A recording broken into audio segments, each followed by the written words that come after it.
పోలవరం జల విద్యుత్ కేంద్రంలో ఇంజనీరింగ్ ప్రత్యేకతలు, వింతలు, ఆసక్తికర విషయాలు తెలుసుకుందామా?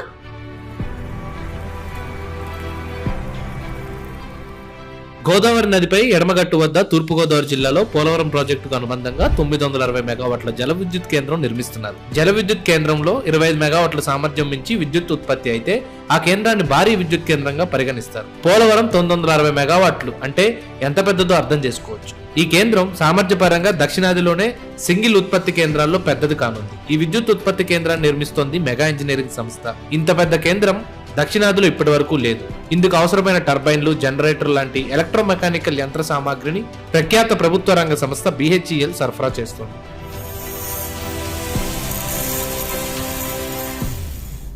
ఒక్కొక్కటి 80 మెగావాట్ల సామర్థ్యం కలిగిన 12 యూనిట్లతో ప్రాజెక్టును నిర్మిస్తున్నారు. ప్రపంచంలోనే పెద్దదైన స్పిల్వేతో నిర్మిస్తున్న పోలవరం జలాశయానికి అనుబంధంగా చేపట్టిన విద్యుత్ ఉత్పత్తి కేంద్రం ప్రత్యేక పనులతో ముందుకు సాగుతోంది.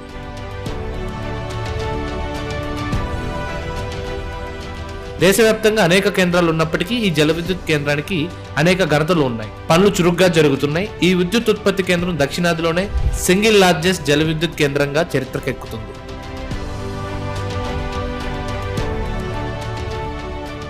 ఈ ప్రాజెక్టులో ప్రత్యేకత ఏంటంటే కప్లాన్ టర్బైన్లు ఏర్పాటు చేస్తున్నారు. అవి ఎంత పెద్దవంటే ఇంతవరకు అంత పెద్ద వాటితో విద్యుత్ ఉత్పత్తి కేంద్రాన్ని ఆసియాలోనే నిర్మించలేదు.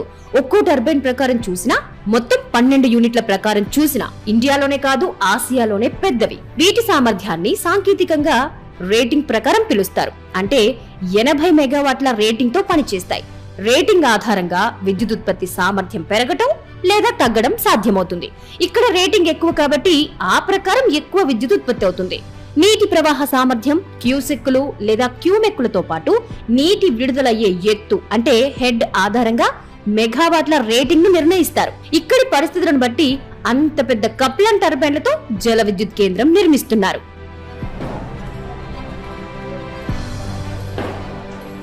కప్లాన్ లో రన్నర్ కీలకమైనది. ఇది నీటి వేగానికి తిరుగుతుంటుంది. దీన్ని 6.8 మీటర్ల వ్యాసంతో తయారు చేస్తున్నారు. ఇదే ఈ ప్రాజెక్ట్ లో మరో ప్రత్యేకత.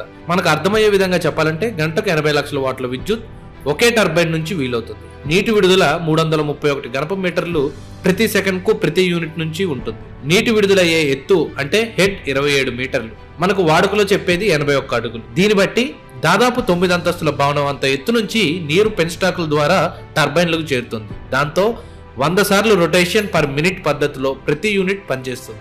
అందువల్లనే పెద్దవైనవి ఇక్కడ ఏర్పాటు అవుతుంది. తద్వారానే అధిక విద్యుత్ ఉత్పత్తి సాధ్యమవుతుంది. చాలా జల విద్యుత్ ప్రాజెక్టులతో పోలిస్తే ఈ ప్రాజెక్ట్ హెడ్ తక్కువ, కానీ నీటి లభ్యత ఎక్కువ. జలాశయం లోయ, కొండ ప్రాంతంలో కాకుండా విస్తారమైన చదును ప్రాంతంలో దాదాపు డెల్టాకు దగ్గరగా నిర్మిస్తున్నారు. అందువల్లనే హెడ్ తక్కువగా ఉంది. దానికి తగిన విధంగా భారీ కప్లాన్ టర్బైన్లతో ఈ విధంగా డిజైన్ చేశారు.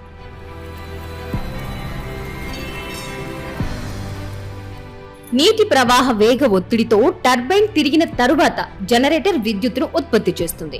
ఈ కేంద్రంలో సింక్రోనస్ జనరేటర్లు ఏర్పాటు చేస్తున్నారు. ఈ తరహా జనరేటర్లను ఏర్పాటు చేయటం ఇక్కడ ప్రత్యేకత. ఎందుకంటే నీటి ప్రవాహ వేగానికి తగ్గట్టుగా విద్యుత్ ఉత్పత్తి చేయాలి. ఈ పద్ధతిని ఆల్టర్నేటర్ అని కూడా పిలుస్తారు. ఈ విధమైన జనరేటర్లు పోలవరం లాంటి పెద్ద ప్రాజెక్టుల్లోనే ఏర్పాటు చేస్తారు. ప్రతి జల విద్యుత్ కేంద్రంలోనూ వాటిని ఏర్పాటు చేయరు. వీటి వల్ల విద్యుత్ ఉత్పత్తి సామర్థ్యం పెరుగుతుంది. మొత్తంగా జల విద్యుత్ కేంద్రంలో 99% వరకు సామర్థ్యం వీలవుతుంది. సాధారణ కేంద్రాల్లో ఇండక్షన్ జనరేటర్లను ఏర్పాటు చేస్తారు. అంతంత పూర్తి స్థాయిలో విద్యుత్ ఉత్పత్తి చేయలేవు. ఈ కేంద్రంలో నీటి ప్రవాహం ఎక్కువ కాబట్టి అందుకు తగిన విధంగా పవర్ జనరేట్ చేయడానికి సింక్రోనస్ జనరేటర్లు ఏర్పాటు చేస్తున్నారు. ఇదే ఇక్కడ ఇంకో ప్రత్యేకత.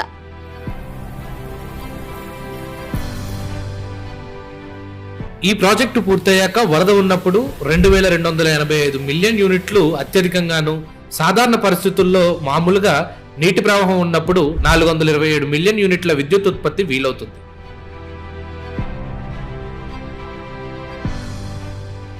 ఏ ప్రాజెక్టులోనూ లేని విధంగా పోలవరం 90% నీటి లభ్యత ఉంటుంది. గరిష్టంగా 82,000 క్యూసెక్ల నీటిని విద్యుత్ ఉత్పత్తి కోసం వినియోగించవచ్చు. వరద సమయాల్లోనే కాకుండా సాధారణ సమయంలోనూ గోదావరి ఆయకట్టుకు అందించే నీటిని ఈ కేంద్రంలో విద్యుత్ ఉత్పత్తి చేసిన తర్వాత, అంటే దాదాపు ఏడాది పొడవునా విద్యుత్ జనరేట్ చేసే విధంగా నిర్మిస్తుండటం ఇక్కడ ప్రత్యేకం. కనీసం 11,100 క్యూసెక్ల నీటి ప్రవాహం ఉంటే చాలు. సీలేరు నుంచి విడుదలయ్యే నీటి నుంచి రబీ కాలంలో జనరేషన్ సాధ్యం. పోలవరంలో పూర్తి స్థాయి నీటి మట్టం 150 అడుగులు అయితే కనీసం 105 అడుగులకు నీటి మట్టం పడిపోయే వరకు జల విద్యుత్ ఉత్పత్తి చేయవచ్చు.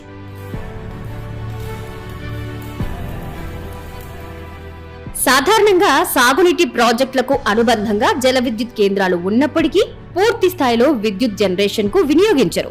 వరదల సమయంలోనే విద్యుత్ ఉత్పత్తి సాధ్యమవుతుంది.